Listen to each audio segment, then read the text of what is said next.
Hello world, Wave Time here, bringing to you another episode of EEPower. Today's going to be another two-part episode, and yes, I'm going to release it on separate days because this is going to be a big project, one that I'm hoping would draw in a few more red power users. As you can see, this is my small platform made out of frames. It's a little bare, but I'm hoping to add, once I finally get the dimensions I want, some cover panels. I want this platform or airship, when I finally make the entire thing, to be able to go in 6 directions. So I'm going to need quite a few frame motors and frames, but in the meantime I should get the frame motors down. So the first direction, I'll need to make the engine room first. The first direction I want to do is either this way or this way, and it'll really depend on how I build it, since this is going to be one of those Way's famous thinking off the top of his head moments. And yet again, I am showing my thinking off the top of my head moment because I'm gonna need a screwdriver. So I guess I'll be right back as I get a bit more prepared.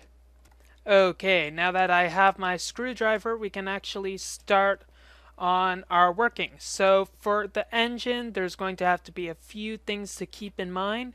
One, there's going to need to be a bit of space around each component, since I'll have to factor in walls, though that can be added on later. But there's also the wires I'm going to have to tinker about also. So shift click is changing the direction, and there we go.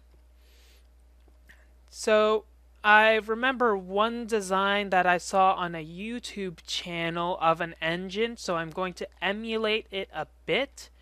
What it had was one engine that went right here, so I'm going to need to put some covers so that it won't stick. There's an engine here, and why I need to make a special engine and not Caterpillar engines is quite simple once you get down to it. Caterpillar engines, as shown in my tunnel boring machine, though I don't think I uploaded that video. Anyways, for a tunnel boring machine, it's only going one direction. So for a typical Caterpillar engine, it'd go forward, then it would pull the entire frame structure forward. Then pull forward again, entire frame structure. But only good for one direction. So what I'm going to do is have this engine pull the frame structure that way. So it's going to need to be facing downwards. One moment. Editing out sniff. Editing finished. Okay, what I'd wanted to do is pull this frame structure forward, so it also pull this engine forward. But this engine, when this motor goes, it'll pull it, but this would stay in place, quotation marks. And this would then drop to here. Then this motor would activate and put it back into position. Since there are covers here instead of panes, it will actually work, though I'm going to have to test that out. Now I'll need to do an exact replica of that, but I have to make sure that when other motors are going, because since this is free right now, I want it to be able to be connected to the structure. So if I'm correct, when this motor goes, it'll pull the entire structure, including this part, and will not be attached to this frame. And this will bump it back. But if the frame structure moves without the aid of this motor, so for instance if it's going the other way or back and forth or whatnot, this frame motor should stay connected to the structure because of this. Now I could have it so that there is a pane here. So not a pane, but I want to minimize the footprint as much as possible. So if we have this here, it should work. Okay, unfortunately my mic wasn't down when I was recording a bit of an explanation of this setup. So, as I said once again, basically what should happen is when a signal goes in this, it should pull the entire structure this way, and this will shift over here, and this will throw that motor back into the place, resetting it so that it can be used again. Now if this does the exact same thing in the other direction. Now when this is going, these frames should keep this motor attached to the rest of the structure so we don't have the same glitch that the Caterpillar engine would have. Now we should make sure we leave a bit of room for wiring. So we got enough room for that. So let's make another structure, and it should do the exact same thing but go in this direction. And that's a 5x2 setup. So let's see if we can emulate that but still have it nice and compact this direction. So let's work on one side first. We'll want this to, yeah, that'll work. If we have this one as the reset,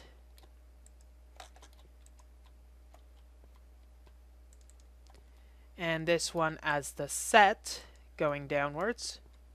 So that's going that direction and that's going that direction. This should pull it over there. So this should pull everything and this should go over here.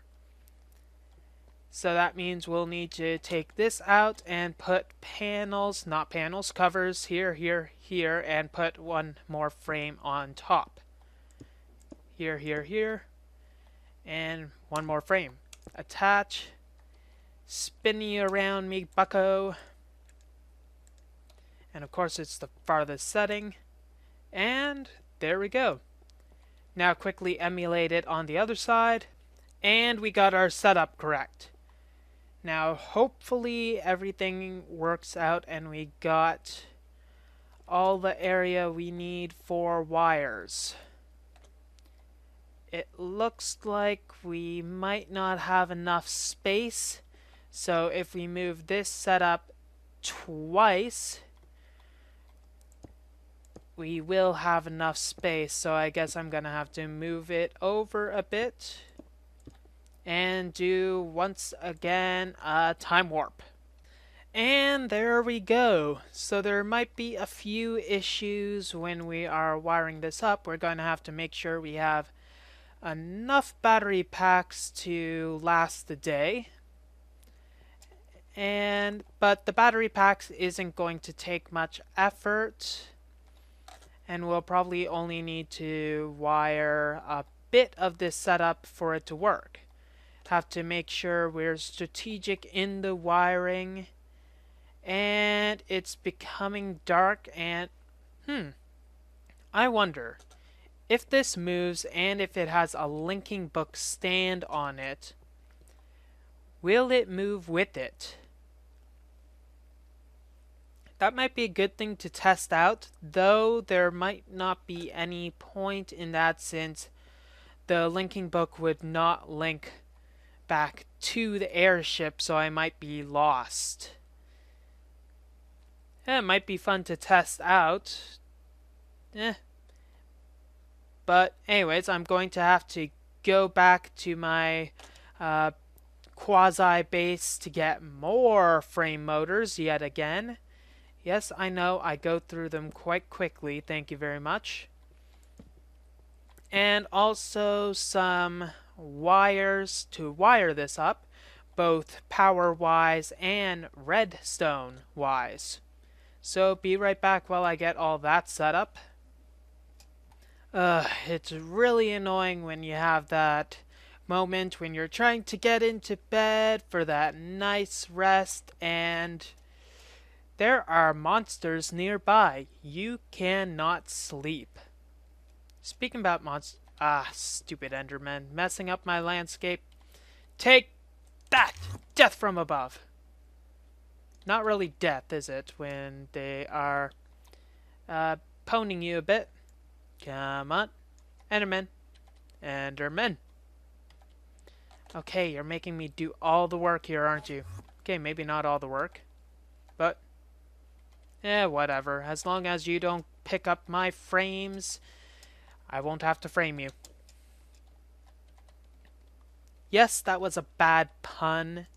You're going to have to deal with it because you're stuck with me. No, don't close the YouTube video. No, I was kidding. I love you guys. Debatable, but we'll see how that goes. Okay, get my torches back.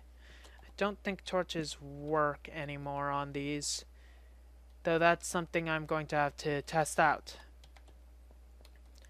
So I'll expand the panel, the Fortress of Solitude, by 2, I'd say. Now, unfortunately, the Senators, my hockey team, did not make it to the next round of the playoffs, which is really unfortunate. I know. Hey, shut up. I don't care if you are a Rangers fan. Shut up.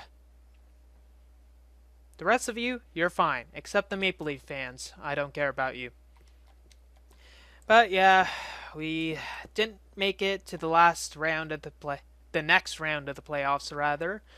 We got knocked out because the New York Rangers were a little too good. They got a 2-1 lead and managed to keep it for the remainder of the game, so that's a little unfortunate. Now, it could have been a lot worse, I must say. We did manage to, what's the word?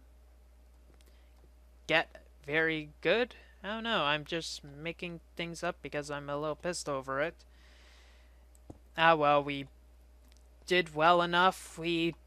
It's good considering that we were considered one of the worst teams because it was supposed to be a rebuilding year. Rebuilding year meaning that they aren't going to make it far since they sucked last time and they're going to suck again. Or something along those lines. But we've actually made it. We did make it to the playoffs, which was good. And so what if we didn't make it any further? They played very exceptional considering that no one thought they'd do well. And I really respect that. So thank you very much, guys. You guys rock. Now, back to the setup. This is the up and down system is going to be a lot harder unless I just solved it. I might have just solved it. If so, that would rock.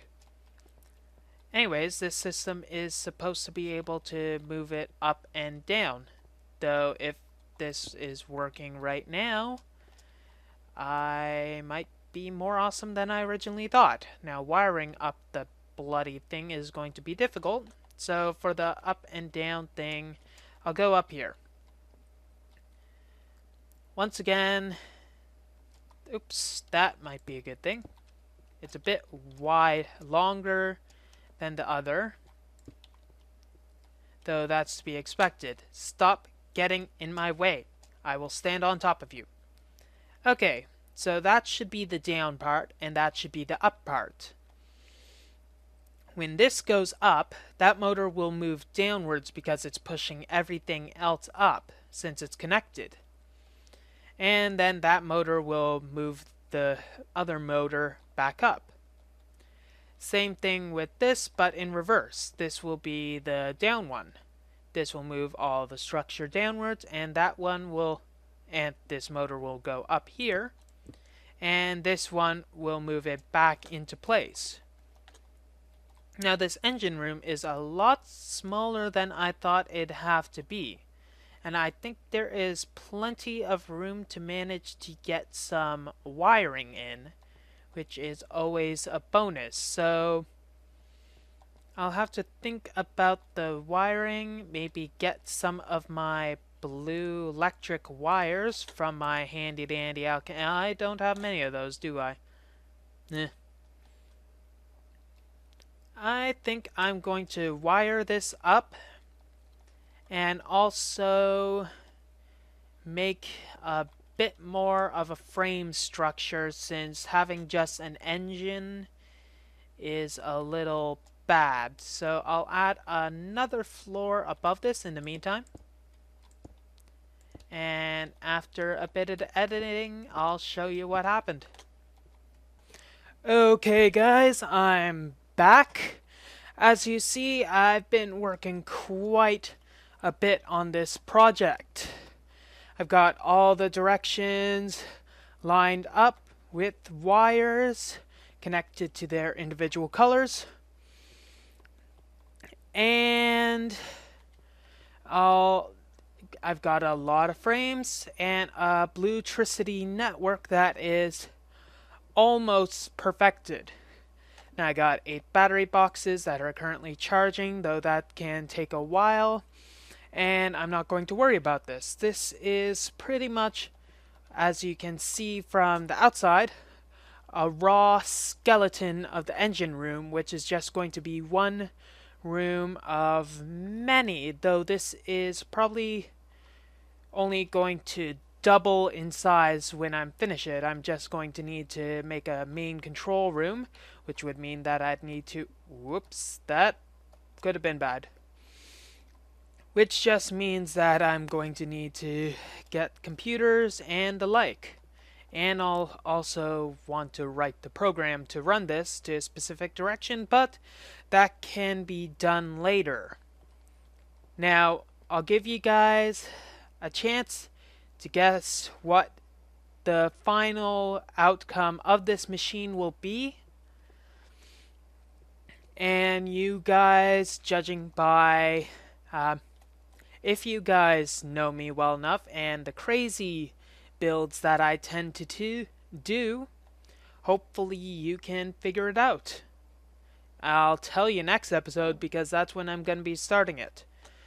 So I'll just demonstrate a bit of it and show some of the logic that I might need to write when doing this. As you can see, there's pulse formers and I've got a repeater. This is a 1-tick repeater, and they're wired the same way for each and every single one, but I'm not sure how long each delay is going to be needed to continually rise up, so I might test that. I'm just gonna do a bit of redstone to get myself at a better height. Oops. Huh. How come we've stopped going up? Did we hit anything? I don't see why. Maybe that engine's just out. Yeah, it must have been out.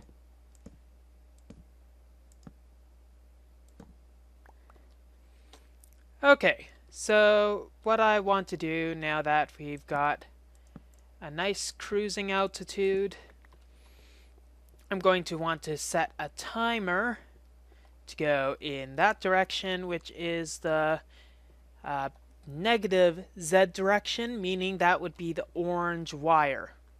And I'm gonna set up a timer to see the optimized time setting that I'll need. I'm guessing I'm going to try 0.85 seconds first. And 0.85 seconds looks like it's a good time, so let's try 0.8 seconds. Okay, 0.8 seconds is a dud, so 0.85 seconds is the optimized amount of time.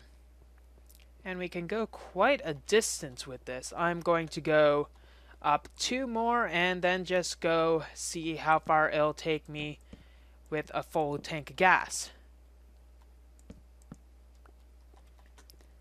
Okay, ready, set, go.